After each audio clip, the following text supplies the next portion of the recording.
जवानो, बात फायदे की है यही जानो। यदि सबको अपना हक अधिकार चाहिए, अधिकार चाहिए, अधिकार चाहिए। खाद बीज बीमा रोजी रोजगार चाहिए, खाद बीज बीमा रोजी रोजगार चाहिए। सुनीता देवी जैसन उम्मीदवार चाहिए, खाद बीज बीमा रोजी रोजगार चाहिए।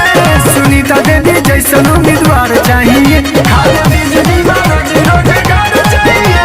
सुनीता देवी जैसन उम्मीदवार चाहिए। सुनीता देवी जिंदाबाद, समस्त पंचायत वासी जिंदाबाद, संतोष गिरी जिंदाबाद, सुनीता देवी जिंदाबाद। पूरा ही करिए सब लोगवा के आस हो, संतोष गिरी तो बटे हमारा आस हो, बटे हमारा आस हो, बटे हमारा आस हो। सेवक इनके ही जैसा मददगार चाहिए, मददगार चाहिए, मददगार चाहिए। पंचायत में अपना विकास चाहिए, पंचायत में अपना विकास चाहिए। सुनीता देवी जैसन उम्मीदवार चाहिए, पंचायत में अपना विकास चाहिए। सुनीता देवी जैसन उम्मीदवार चाहिए, खाद बीज बीमा रोजी रोजगार चाहिए। सुनीता देवी जैसन उम्मीदवार चाहिए। सुनीता देवी जिंदाबाद, समस्त पंचायत वासी जिंदाबाद, संतोष गिरी जिंदाबाद, सुनीता देवी जिंदाबाद।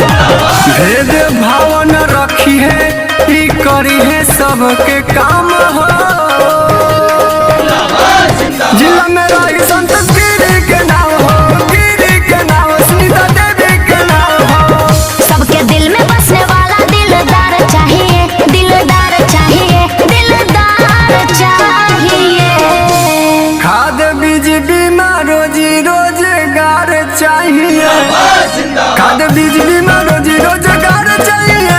सुनीता देवी जैसन उम्मीदवार चाहिए, खाद बीज बीमा रोजी रोजगार चाहिए।